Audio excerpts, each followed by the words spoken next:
हरिओम मित्रों, गायत्री ज्ञान गंगा में आप सभी का एक बार फिर से स्वागत है।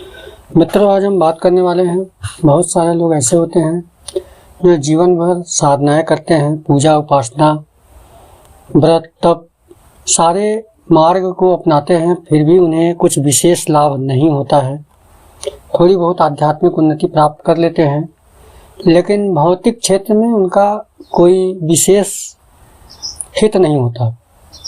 तो आज हम इसी पे बात करेंगे कि ऐसा क्यों होता है। मित्रों, जैसा कि आप सभी को पता है और बहुत सारे संत महात्माओं ने कहा है कि कोई भी साधना, कोई भी आध्यात्मिक साधना हो, कोई भी उपासना हो, कोई भी कर्म कभी भी निष्फल नहीं जाता है। यहाँ तक कि व्यक्ति अगर किसी को गाली भी दे देता है तो वो भी निष्फल नहीं जाता, उसका भी उसे अच्छा बुरा जो भी परिणाम होता है वो मिलता ही मिलता है। तो अगर आप बुरे कर्म जब करते हो उसका बुरा परिणाम मिलता है और वो भी निष्फल नहीं जाता, तो अच्छे कर्म कैसे निष्फल जा सकते हैं, ये सोचने वाली बात है।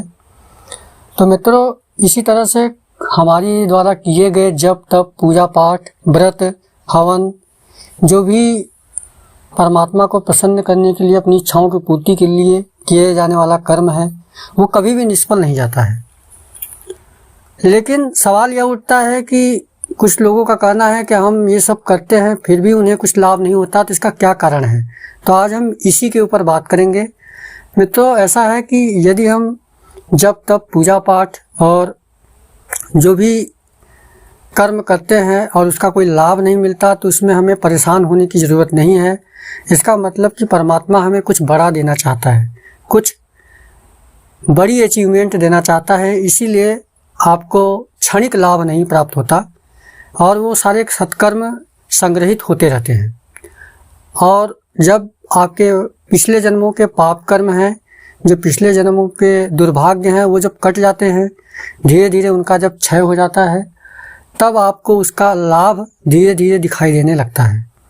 ऐसा होता है जब हमने पिछले जन्म में बहुत ज़्यादा पाप किया हो, बहुत ज़्यादा पाप कर्म किए हों, तो इसके कारण जो इस जन्म में की गई आध्यात्मिक साधनाएं हैं वो परिणाम स्वरूप देर से फलित होती हैं, क्योंकि वो हमारे पाप कर्मों को काटने में लग जाती हैं। जैसे ही पिछले जन्म के पाप कर्म कट जाते हैं और संपूर्ण आध्यात्मिक उन्नति हो जाती है, तब जा कर के हमें किए गए जप तप और पूजा पाठ व्रत का पुण्य प्रभाव और उसका लाभ प्राप्त होता है। तो मित्रों, इसीलिए हमें शोक नहीं करना चाहिए। जैसा कि गीता में भगवान कृष्ण ने बताया है कि हमारा अधिकार कर्म करने में है, उसके फलों में नहीं। तो हमें अपने कर्म को करते जाना चाहिए, या हमें कोई लाभ प्राप्त हो या ना हो, हमें निष्काम भाव से कर्म करना चाहिए। कर्म करने में हमें उसके फल के बारे में नहीं सोचना चाहिए। यदि आपका मनोवांछित कार्य सिद्ध नहीं हो रहा है, तो भी आपको पूजा पाठ जप तप में विश्वास पूर्वक श्रद्धा रख करके आपको उसको करना चाहिए। इससे कोई हानि नहीं है, उससे आपको लाभ ही लाभ मिलेगा, और उसका लाभ आपको तब मिलेगा जब आपको उसकी बहुत अधिक आवश्यकता होगी। तो यही हमारा आप सबसे निवेदन है कि अगर जिन भाई बंधुओं के या बहनों के जीवन में इस तरह की घटनाएं घटित हो रही हैं कि वो ज़्यादा जब तब पूजा पाठ करते हैं फिर भी उनकी समस्याओं का समाधान नहीं हो पा रहा है, तो उन्हें घबराने की ज़रूरत नहीं है। उन्हें आत्ममंथन करने की आवश्यकता है और अपने कर्म को सही करके, अपने कार्य व्यवहार आचरण को पवित्र रखते हुए, भगवान में पूर्ण श्रद्धा भाव रखते हुए साधना करनी चाहिए, जप पूजा पाठ करनी चाहिए।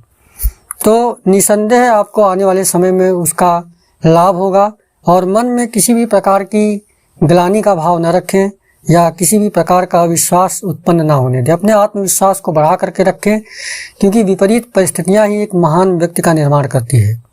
तो परिस्थिति कितनी भी विपरीत हो, आपको उससे विचलित नहीं होना चाहिए और अपने कर्तव्य कर्म को करना चाहिए।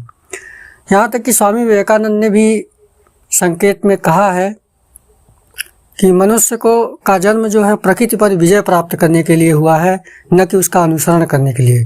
स्वयं स्वामी विवेकानंद भी इतने पढ़े लिखे थे और वो चाहते हुए भी भौतिक उन्नति नहीं कर पाए।